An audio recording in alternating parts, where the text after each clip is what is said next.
Welcome to the Deep Dive. Today we're cracking open Shane Parrish's Clear Thinking. Yeah. This book is about way more than just like making better decisions. It's Yeah. about really understanding the way our minds work, you know. Absolutely. So much going on in there. Yeah, Parrish really dives deep into why we get stuck in certain patterns, Right. what he calls defaults, Yeah. and how understanding those can unlock a more successful and fulfilling life. It's fascinating stuff. Yeah, and right off the bat, Yeah. he throws us into a real-life story Yeah.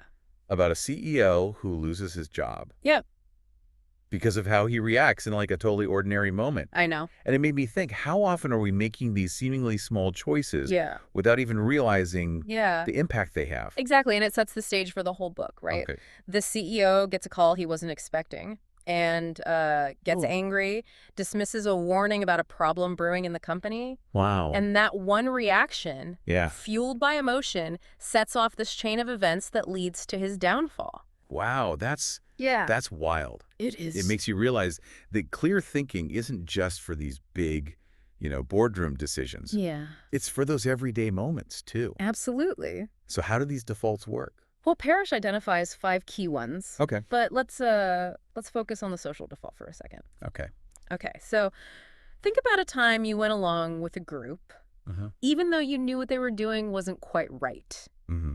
That's the social default in action. We're wired to want to fit in. Right. And sometimes that overrides our better judgment. Oh, I've been there. Of course. Feeling that pressure to conform, Yeah. even when it doesn't feel right. Totally. Parrish actually tells a story about this himself, right? He does. Something about his dad teaching him a lesson about personal responsibility. Exactly. He was young, went along with some friends doing something they shouldn't have been, Oh, no. and his father really held him accountable. Wow. The takeaway, even in a group, you're responsible for your own choices. That's a good one to keep in mind, Yeah. especially for those of us who might be more prone to people-pleasing. Right. Now, there was another default that really stood out to me.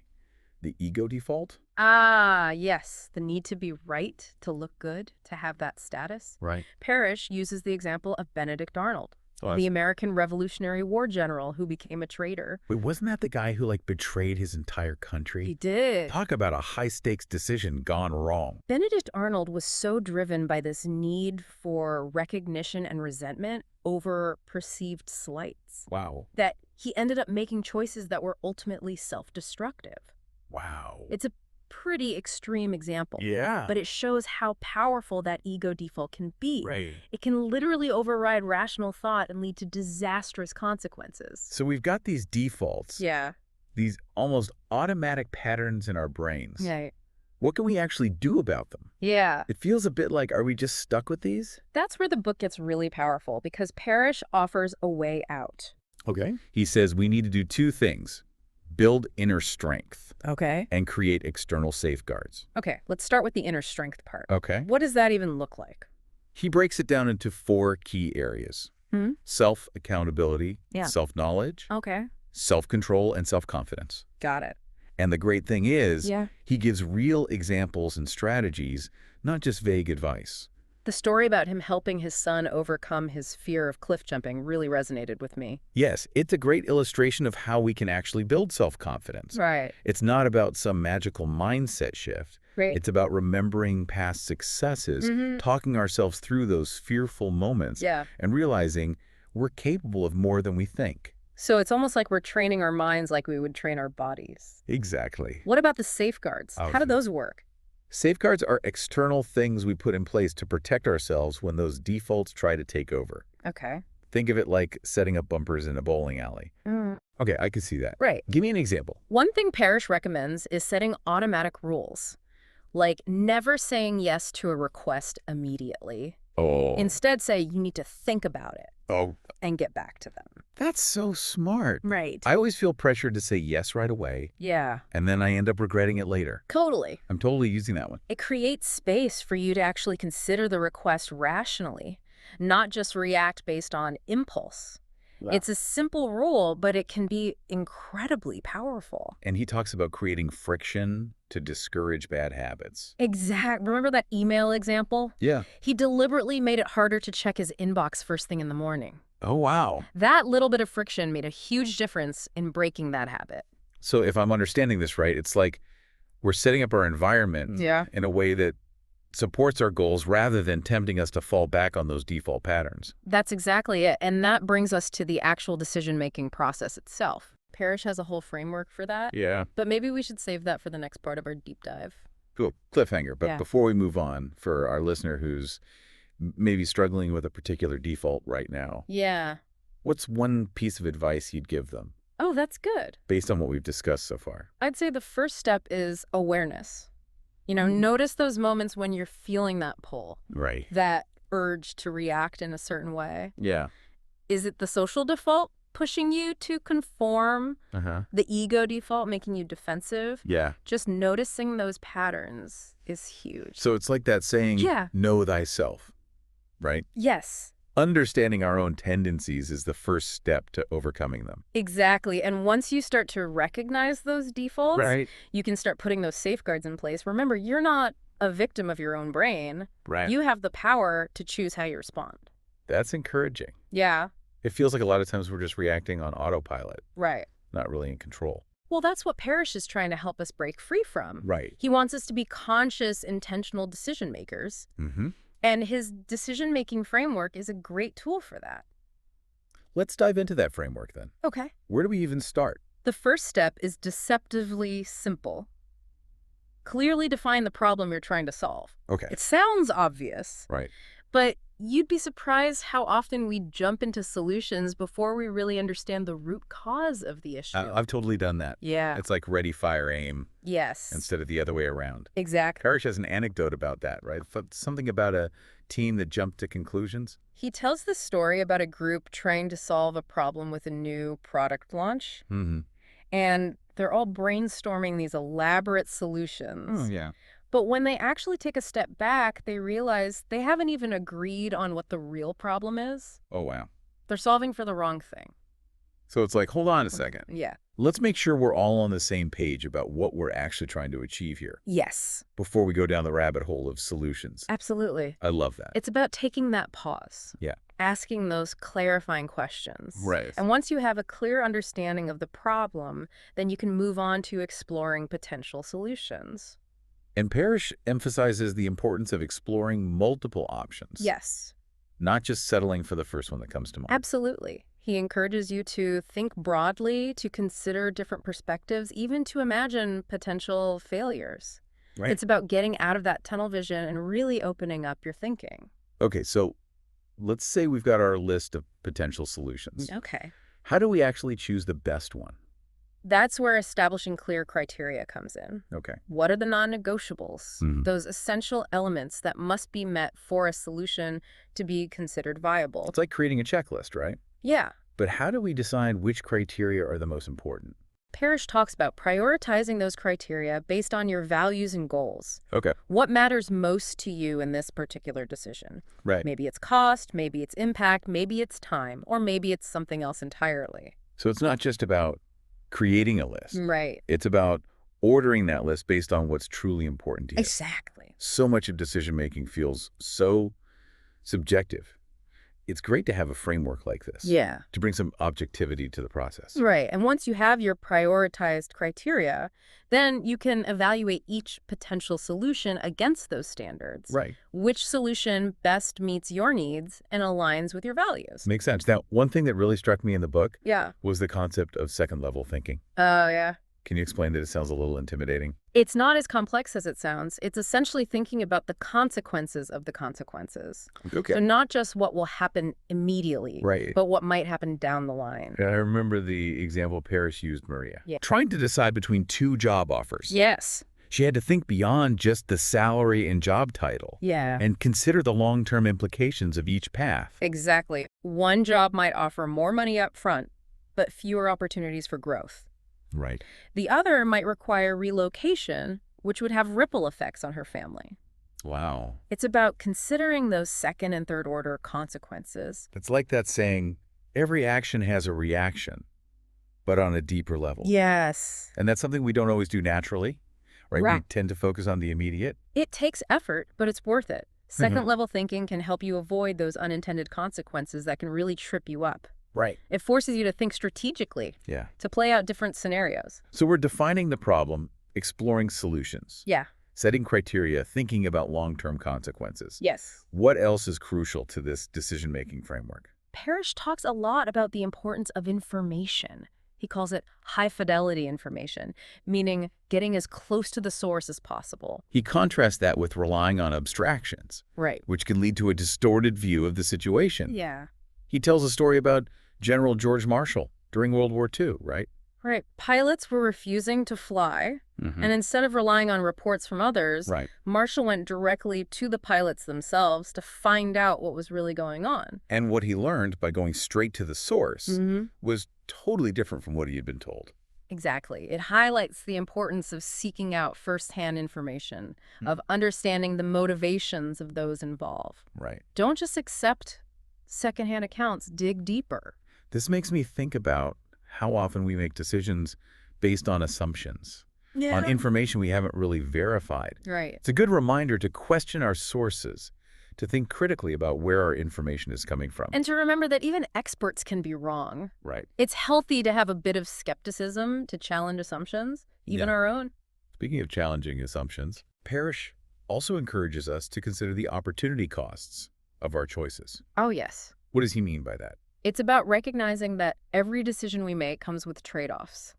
Okay. What are we giving up by choosing this path? Right. What other opportunities are we closing off? It's easy to get so focused on the potential gains of a particular decision that we forget to consider what we might be losing in the process. He uses a three-lens approach to evaluate opportunity costs. Okay. First, consider the direct costs, Uh-huh. the financial investment, the time commitment, etc. Got it. Then look at the potential downstream costs that might arise later. Okay.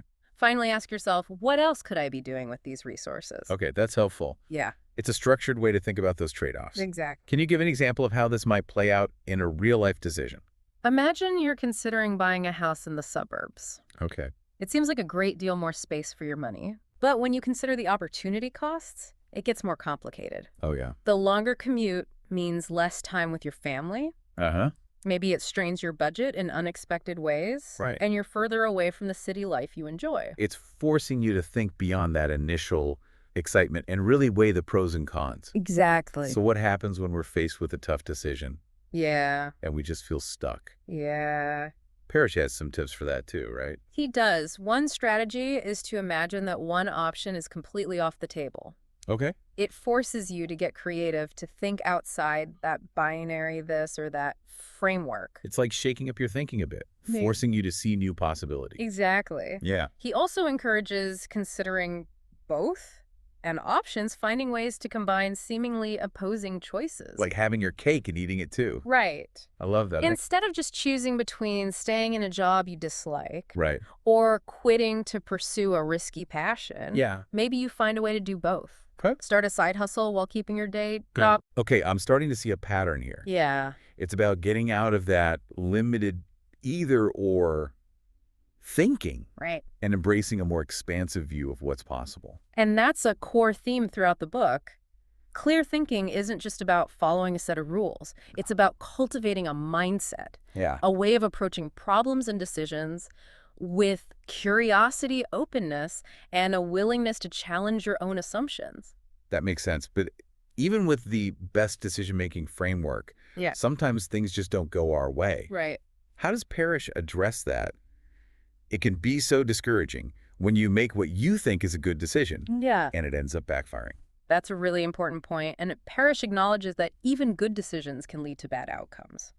He tells the story of Seattle Seahawks coach Pete Carroll's controversial call in Super Bowl 49. The one where they threw an interception at the goal line instead of running the ball? Yes. I remember that everyone thought it was a terrible decision. Right. And it's easy to judge based on the outcome. Right. But Parrish uses this example to illustrate that even when things go wrong, Yeah. it doesn't necessarily mean the decision-making process was flawed. Right. Carroll defended his call, saying it was the right choice based on the information he had at the time. So it's about detaching our sense of self-worth from the outcome, right? Yeah. Recognizing that we can't control everything, Right. but we can control how we make those decisions. Exactly. Yeah. And he provides a helpful matrix for reflecting on decisions. Okay. Good process, bad outcome. Uh-huh. Bad process, good outcome. Right. The point is to learn from all of it, to constantly refine your decision-making skills. It takes the pressure off a bit, Yeah. right? It's not about being right all the time. It's about making the best choices we can with the information we have. Exactly. And being willing to learn and adapt along the way.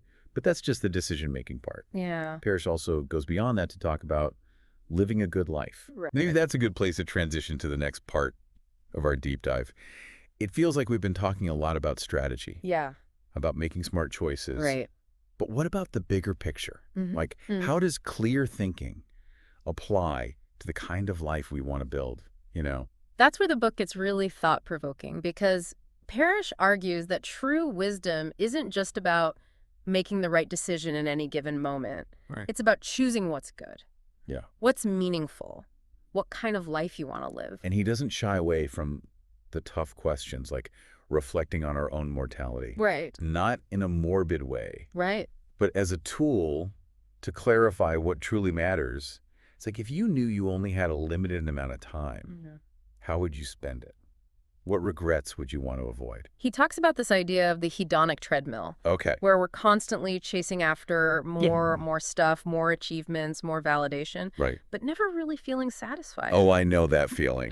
It's like you reach one goal and then you're immediately on to the next one. Yeah. You're never really content with where you are. Parrish challenges us to step off that treadmill and ask ourselves what really brings lasting happiness. Right. Is it the things we're chasing, or is it something deeper? He suggests this thought experiment that I found really powerful.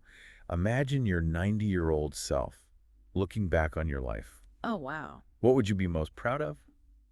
What would you regret not doing?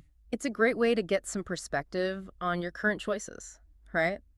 What legacy do you want to leave behind? Right. What kind of impact do you want to have on the world? It makes you realize that clear thinking isn't just about maximizing your productivity or making the most logical choice. Right. It's about aligning your decisions with your values, with the kind of person you want to be. Exactly. And that might mean making choices that aren't always easy or convenient. Right. It might mean taking risks, stepping outside your comfort zone, pursuing your passions, even if they don't seem practical. So it's not just about thinking clearly, it's about living clearly. Yes. Making choices that reflect what's truly important to you. That's a great way to put it, and it's a continuous process, a journey of self-discovery and growth. Yeah. It's about being open to new experiences, challenging your assumptions, and refining your understanding of what a good life looks like for you. So where do we go from here?